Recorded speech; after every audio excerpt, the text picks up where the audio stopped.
prescription for an eye in the statement, an eye for an eye. And what that is generally understood to mean, as opposed to what it actually means and the purpose for which it was given. And the prescription is given to prevent vengeance. In other words, because as we noted, vengeance is always, you're going to get yours and I'm going to get mine plus some. And that's just how we think. We never considered just getting even, so to speak. And so it was a means of administering justice without being undue or unfair in the administration of that justice. But we also close by noting that it was not something that was prescribed to be done. In other words, it wasn't something that was required of a man. That if something were to happen by means of an accident, that the offended party was certainly at liberty to forego his right in that matter. And I would suspect that was the case in many cases, because most time people that might accidentally inflict that type of injury on one another are neighbors. If something happened, if something happened and my neighbor did something inadvertently and it harmed me in some way, if I love my neighbor, I'm going to forgive him. I'm not going to exact that against him. But we're just to be mindful of, it wasn't something that was commanded to be done. It was something that was permitted to be done. But it was also instituted to administer justice and to administer it fairly, equitably. And the sanctuary cities come in with regard to manslaughter. And I was just reading those texts today, where actually I was reading the text where Moses was writing about the prescriptions for murder. And the text says, if a man strikes a man and he kills him, then if he did so with premeditation, the punishment was death. But if he did so without premeditation, then Moses said, I will appoint cities for you to go to. Then those cities were, I believe, instituted in the book of Joshua. And there were 6 cities of refuge scattered about all of the nation of Israel. And which, by the way, it makes for a great study, because all of those cities of refuge have a specific meaning to the name. And every single city of refuge has a correlation to Jesus. In other words, every one of those city names means a thing, like a high place, or these places. But the cities of refuge were for manslaughter, which is different than murder in that there's no premeditation involved. And what? The ones that we have today, like New York and all that, are sanctuary cities? No.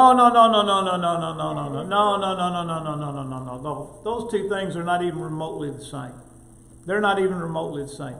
God appointed sanctuary cities for people who accidentally killed other people where they could flee, and they had to live in that city until the death of the high priest. If they wandered outside of the gates of that city, then, as he's described in the Old Testament, the avenger of blood could even, if he walked out of that city and the avenger of blood caught him outside the city, he could kill him. He could kill him. Also get him before if he got him before he got to the city, he could avenge the blood. But the cities of refuge. The cities of refuge were for people who had killed other people inadvertently, and it was to protect them against the avenger of blood. Sanctuary cities is golly, there's so many bad adjectives that I'd like to use. Sanctuary cities is the ignoring of American law with regard to people who don't belong in the United States. And it seeks to provide shelter for people who are here illegally, and even attempts to thwart the efforts of those who are legally trying to remove them from the country. So that's a completely different animal than the cities of refuge. Because just because you're in a sanctuary city doesn't mean they can't come get you. And I think the president's made that abundantly clear in the last 3 or 4 weeks. And so, but yeah, that is a different creature altogether. All right, so let's go to Matthew 5 and verse 38. Keep your mark there in Romans chapter 12, because we're actually looking at repay no one evil for evil, have regard for good things in the sight of all men, and as much as lies in you or depends on you, live peaceably with all men. So, what is the prescription of Jesus for wrongdoing committed against one's person in Matthew 5, 38 to 41?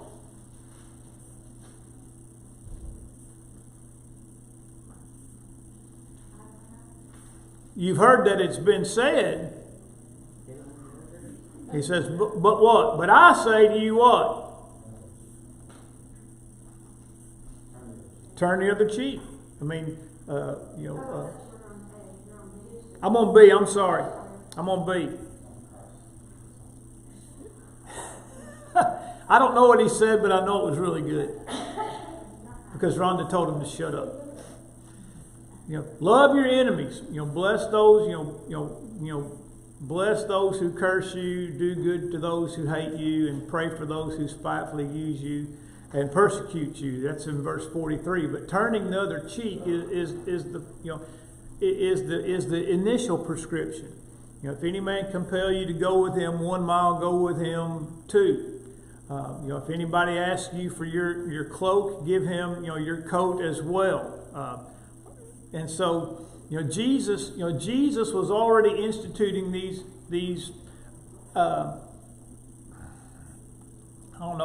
non-violent, non-retaliatory principles from the earliest days of the Sermon on the Mount. And so, the note here is, that Paul's statement here and those that follow, which go through verse 21, are in perfect harmony and tone with those of the Lord in the Sermon on the Mount. The bloodlust of vengeance is a common theme in our present society. It is the storyline of many TV shows, movies, and series. John Wick. There's so many Rambo. All these movies and series of movies, are all based in vengeance. John Wick, you killed my dog, I'm gonna kill 300 of your people. I mean, basically how it went. And so, that's the thinking that is prevalent in our society, especially in the realm of entertainment. But it's also found in various sporting interests. And it reminded me, this has probably been at least 15 years ago, maybe 20. I had just started, probably over 20. I'd just started my work with House to House and answering Bible questions. And this young man, he was a hockey fan. And he asked me, or he said he was concerned as a Christian how the game at that time encouraged unnecessary violence and exhibited the strong influence of vengeance. And at that time, I appreciated his concerns, but I didn't share them because I was a hockey fan. And every hockey team had what was called an enforcer, also known as a goon. And his job was to protect the skilled players on the ice. And if somebody checked one of your skilled players on the ice or hip checked him in the middle of the ice, you could expect that he's going to drop the gloves and he's going to beat your brains out if he gets a chance. And that's the way hockey was played. You know, the old joke was, I went to a fight and a hockey game broke out. I well remember it. And Hunt, you may well too. Do you know the name Tony Twist? I thought that you might. Tony Twist was the Blues enforcer. They called him the Twister. Because he would beat you to a pulp if you did one of his guys wrong. Man, I remember the first Blues match I ever went to. The Twister played for the Blues then, and man, he grabbed somebody up in the first or second period and he wore them out. And I thought it was the greatest thing I'd ever seen. I mean, Twist just pummeled that guy. And then he got done beating on him and he just skated over to the penalty box. That's just the way. Now the game is not played that way anymore by and large. It's really changed. They've really done a lot to try to change up the game and punish people for actually fighting. But the older I get, the more I think, that's really not a good way to think, even in the realm of sports. Now, like for example, you see somebody in a college football game on your team, and he takes a cheap shot from somebody else, and then what's your first thought? Man, I hope somebody takes that dude's head off, right? I know I'm right. I can tell by the look on Brandy's face I'm right. All right? But the point is. What about like in boxing, where that is the point, is to beat somebody's minds out? But look, and I understand that, but it's different.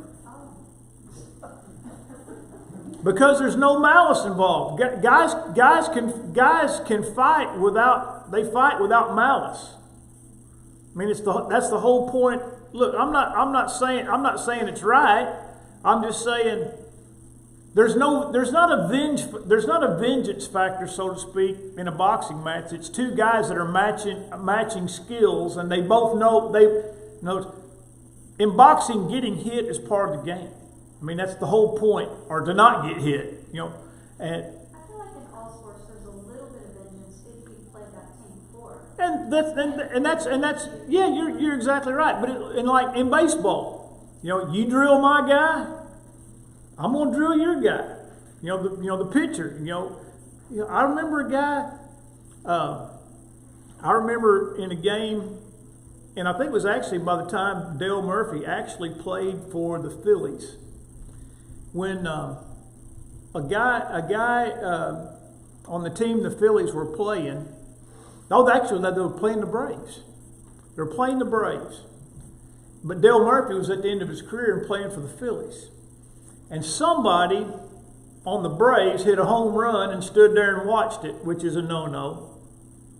And so the next guy that got up to bat got drilled right in the side.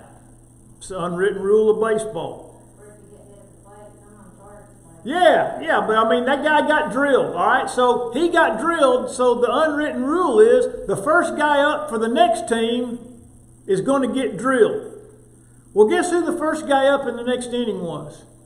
Still Murphy, the nicest guy to ever play baseball, and the former teammate of all the guys on the other team. And the guy knew. He said, "I knew I had to hit him." He said, as bad as I hated it, he said, I knew I had to hit him. He said, I just took something off a fastball and hit him right in the hip. Said Murphy just dropped, because Murphy knew it was coming. He just dropped his bat and went on. But sometimes those beanball contests get a little ugly, right? And it's like, you hit my guy, you wait till your guy gets up next inning. And my point is that type of thinking unwittingly bleeds into other aspects of our lives. In other words, it's not simply that most of us, probably don't have the capability to turn that switch on and off based on what we're watching or what we're doing. And so my point is that we have to be careful about our attitudes in every area of our lives, because whatever that attitude is gets carried over into other aspects of our lives where it's not nearly as pretty, or you understand what I'm saying. It wouldn't be, it's unacceptable. And so I just and here's the last note on this. Obviously I've explained it. I have moved on my thinking about this, at least to a position of exercising greater caution on the part of God's people. Followers of Jesus should be careful to recognize the influence of various forms of entertainment in this respect. In days gone by, good people were softened to the sexual sins of the daytime soap operas. Is that true or false? It's true. It's just as true as it can be. People who wouldn't tolerate that type of behavior among their friends and family ate it up, between 10 a.m. and 2 p.m., on all the major networks. And even celebrated those things. At what point did Christian people begin to celebrate sin? Well, part of it started in the daytime soap operas, then later the nighttime soaps and the sitcoms. The effect of this has so dulled our senses that God-fearing people no longer wince or blush at the sins portrayed in the public square. Whether it be sexual sins or violence or language, those things just don't shock us like they used to. It's so commonplace. So commonplace. And it doesn't even have to be in some type of public social media type situation or TV. I mean, you hear women in Walmart that just peel the paint off the walls, talking to their kids. I mean, it's just unbelievable, the language that comes out of people's mouths in the public square. I think I probably told you, and I've never seen the dude in my whole life, and to my knowledge, I've never seen him since. But it was during football season several years ago, well before the pandemic. So, probably 10 years ago, I'm walking through the Walmarts, and I got on an Alabama sweatshirt, and some dude starts talking to me as if we're long lost friends, and he's talking to me about the football game, and he's dropping F-bomb and everything. He's talking to me for the first time that he's ever seen me. And about every other word out of his mouth is a curse word. He just assumed what? That you was like your brother. That I talk just like him. Maybe so. Maybe so. But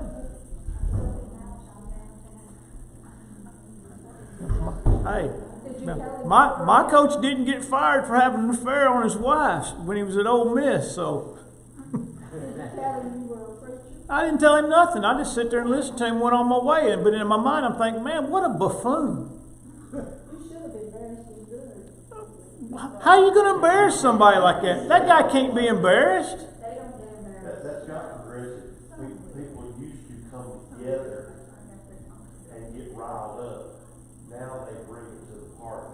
Yeah. They got it at the house and they bring it with them. It's just, but it's commonplace. It's just not good.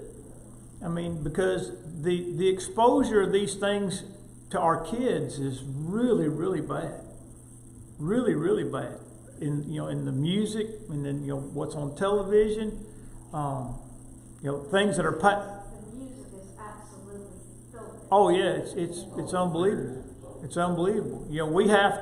We have to monitor. Jeff Goff and I do the best we can to monitor the music that gets played in the pregame, and almost all those songs have what's called a clean version.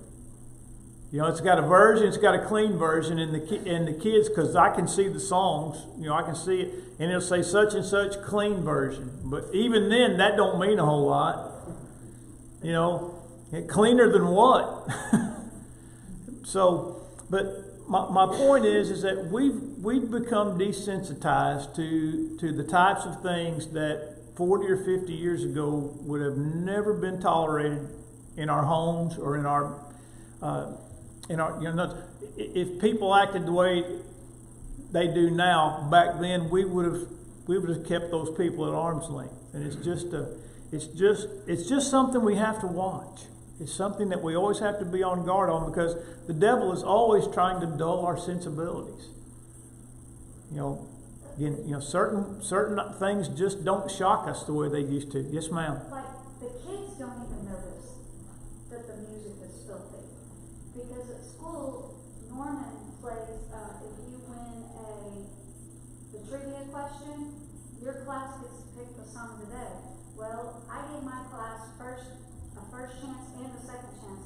The first song that they picked when we won the trivia question, I looked at the lyrics and it was it made me blush. And people in this room know these kids' parents, and the kids were going, no, there's nothing bad in that one. And I looked at the lyrics and I'm like, I want to call the names. It wasn't last night we let the liquor talk, was it?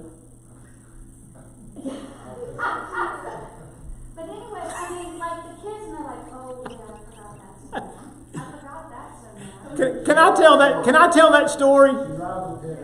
Can I tell that story? All right, y'all need to hear this story. And I really ought to pause the recording, but I'm not going to. When Drew and Bianca first started coming to church with us, and Tuck was in Lexi's class, and Tucker's in Lexi's class, and she says, all right, she says, it's time to sing. Says, what song do we want to sing? And Tucker raised his hand and he said, let's sing Last Night We Let the Liquor Talk. and Lexi says, she goes, I think we'll go with Jesus Loves Me.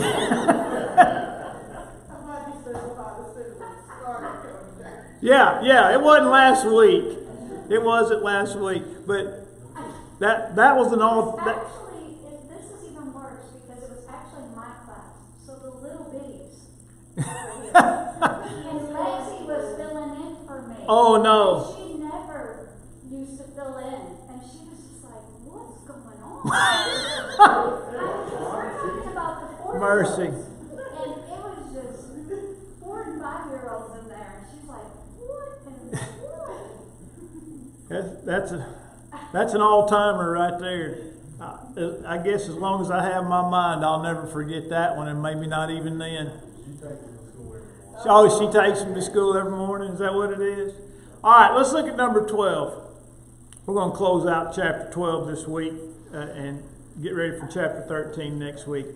Beloved, do not avenge yourselves, but rather give place to wrath. For it is written, vengeance is mine, I shall repay, says the Lord. Now, first, vengeance should not be confused with self-defense. The Lord permits us to protect ourselves and our families under most circumstances. There are circumstances when we are not allowed to act in that way. And the one primary situation where that is true is when we're being persecuted for righteousness' sake. We're not allowed. That's Matthew chapter 5 that we just talked about. But the idea that I just have to let somebody beat on me or my family, because I'm not a Muslim, that ain't it. All right, or just because I'm a certain color, that ain't it. There is a right to defend ourselves and our families, but the Bible is clear. When we're being persecuted for righteousness' sake, 1 Peter 4. I mean, man, I could run the gamut of texts on that account. And so we want to be mindful of that. And then that's the first 2 lines. then neither is a desire for justice to be confused with vengeance. In Revelation 6, verses 9 to 11, we read where John says, I saw the souls of them that were beheaded because of their faith. And they cried out, O Lord, how long do you await to avenge our blood? And it says, they were given white robes and said, you're going to have to wait a while because there's going to be more of you. But the point was, those people understood that the Lord was going to exact vengeance. They were just anxious for that thing that time to take place. And obviously, it's a figurative statement, but it's still nonetheless true. A desire for justice is not the same as a desire for vengeance. And this is an important thing for us to keep in mind as we move over into chapter 13 and our relationship with civil government. Because the Bible, and I'm just kind of getting ahead of myself just a little bit, the Bible says that the government is given to us for our good. And part of that good is the punishment of the evildoer. And Lord willing, we'll talk more about that next week. And so, but here we see, the second to the last line, we also see here how wrath is the impetus for vengeance. Wrath. In other words, that pound of flesh repayment. James 1, 19 and 20 instructs us to be slow to wrath, because the wrath of man does not work the righteousness of God. I've oftentimes asked the question. I've got a sermon that I've preached in a number of meetings and roundabout titled, Lord help me with my anger. Lord help me with my anger. I probably preached it here years ago. I might need to break it out again. But the question is asked in that sermon, write down, take two pieces of paper, and on one piece of paper write down all the things you did that you did while you were angry, that you're proud of, and then on the other piece of paper write down all the things you did when you were angry that you regret, and see which piece of paper gets full first. Because I can assure you that the piece of paper on my left is not going to have anything written on it. And I'm going to fill up both sides of the paper on the right. Give place to wrath. Give place to wrath. Be angry and do not sin, Ephesians chapter 4. And so the Bible here is telling us, give place to wrath. Then lastly, 13, if your enemy is hungry, feed him. If he's thirsty, what? Give him a drink, for in so doing you will heap coals of fire upon his head. Do not be overcome by evil, but overcome evil with good. Now, look, I don't think what this text is saying is that we do good for the purpose of heaping coals on people's head. It's that we do good because it's the right thing to do, and the result of that is it heaps coals of fire on their head. When people do us wrong and we do them good in return, we do it because that's what the Lord wants us to do. It's what the Lord would do. Kill with kindness. Kill them with kindness. That's exactly right. But the result is that most people don't understand how we are able to do that, and it disturbs them. They can't understand it. They'll never get it out of their head. If you were here when Robert Martin gave his report, it still amazes me that the man whose life he saved never became a Christian. He saved a man's life. A man who had stoned him not many days earlier in an attempt to kill him. And Robert carried him to a hospital and saved his life. Now, he never obeyed the gospel, but you remember what Robert said he did do? and he adopted him into the tribe. He gave him free rein to do all the things he tried to get him to stop doing, but he adopted him as a member of his family, as a member of that tribe. Therein lies the key to that. But in many cases, we see what that person would turn around. In a case like that, that person may well become a Christian. And even though he didn't, how many people did become Christians because they saw how Robert treated that man after the way that man treated him?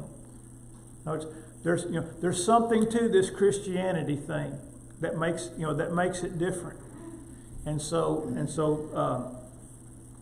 the last, Jesus says, do good to those who hate you, while Jesus says that in so doing we will be like our Heavenly Father. Paul points to the direction of the recipient of those good deeds, namely expressing the truth of how doing good to our enemies can also burn as coals of fire on their heads.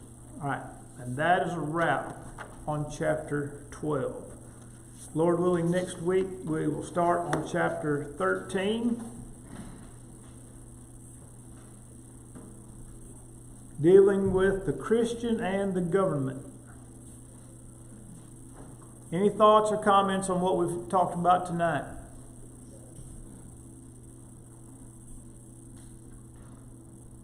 You have to learn to do good